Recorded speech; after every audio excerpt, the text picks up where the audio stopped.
In early 1964, Malcolm Little, better known to the world as Malcolm X, announced his resignation from the Nation of Islam, the black Muslim movement he had helped build throughout the 1950s. For years, he had served as its most visible spokesman, recruiting thousands of new members, including high-profile figures like Muhammad Ali. Yet within weeks of leaving the organization, Malcolm warned that the Nation of Islam was prepared to kill him.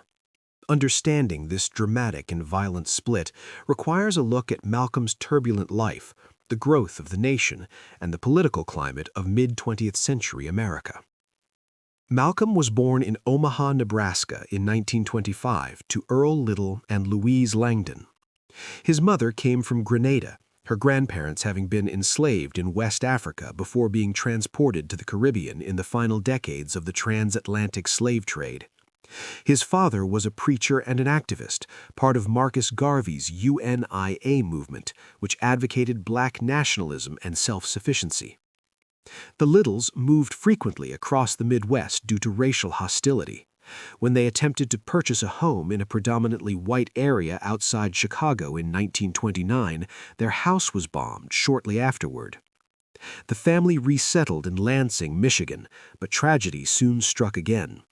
Earl Little died under mysterious circumstances in 1931. Although police called it an accident, Malcolm always believed his father had been murdered by the Black Legion, a white supremacist group. This loss plunged the family into poverty during the Great Depression. Louise's mental health deteriorated, and by 1939 she was placed in an asylum. Malcolm, still a boy, was separated from his siblings and moved through a series of foster homes. Despite his difficult childhood, Malcolm performed well in school and was even elected class president. But he soon realized that social barriers awaited him. When he expressed ambition to become a lawyer, a teacher dismissed the idea as unrealistic for a black boy in the Midwest. Disillusioned, Malcolm left school and moved east to Boston in 1941 to stay with his half-sister Ella. Though she worked respectably as a floor manager in a department store, she had a long history of petty crime, and Malcolm slipped quickly into that world. He began frequenting jazz clubs, drinking, gambling, and stealing.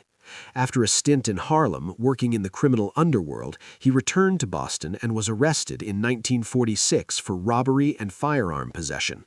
He received a harsh sentence, something he believed was influenced by the fact that his girlfriend at the time was white.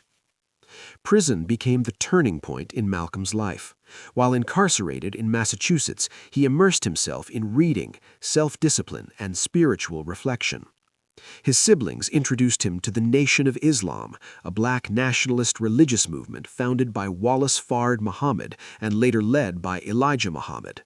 Malcolm embraced its teachings and rejected his inherited surname, Little, adopting the letter X to represent his lost African ancestry. Released on parole in 1952, Malcolm dedicated himself completely to the nation. Gifted with charisma, organizational skill, and remarkable oratory, he rapidly transformed small temple communities into large and active centers. He traveled constantly, establishing new temples and attracting tens of thousands of new followers. By the late 1950s, Malcolm X had become the most powerful recruiter the nation had ever known. His personal life also stabilized. In 1958, he married Betty Sanders, who became Betty X, and the couple eventually had 6 daughters. While Malcolm built his family, the broader civil rights movement was accelerating. Supreme Court decisions like Brown v. Board of Education challenged segregation, while figures such as Martin Luther King Jr. led mass nonviolent protests across the South. Malcolm, however, represented a more militant voice. He condemned racism in the strongest terms, criticized white America's hypocrisy, and rejected the strategy of nonviolence, arguing instead for black self-defense and autonomy. By the early 1960s, Malcolm's influence had begun to overshadow that of Elijah Muhammad. His national profile soared after a police brutality incident in Harlem in 1957, during which Malcolm mobilized hundreds of nation members and forced the police to give medical treatment to a badly beaten black man. The demonstration's discipline amazed onlookers and made Malcolm a household name. But tensions inside the nation were growing. Malcolm disapproved of Elijah Muhammad's lavish lifestyle and was disturbed when he learned of Muhammad's secret relationships with much younger nation secretaries, affairs that contradicted the movement's strict moral code. Meanwhile, Elijah Muhammad and his inner circle were becoming increasingly resentful of Malcolm's popularity. The breaking point came in late 1963 when Malcolm publicly commented on the assassination of President John F. Kennedy, calling it a case of the chickens coming home to roost. The nation suspended him for the remark, but the relationship was already collapsing. Malcolm suspected the leadership wanted him sidelined or silenced. In March 1964, he finally resigned. Now free of the nation's restrictions, he embraced Sunni Islam, performed the Hajj pilgrimage, and took the name El-Hajj Malik el-Shabazz. His experiences in Mecca softened some of his earlier views.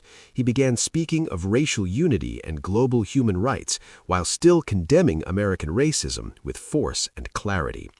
But leaving the Nation of Islam made him a target.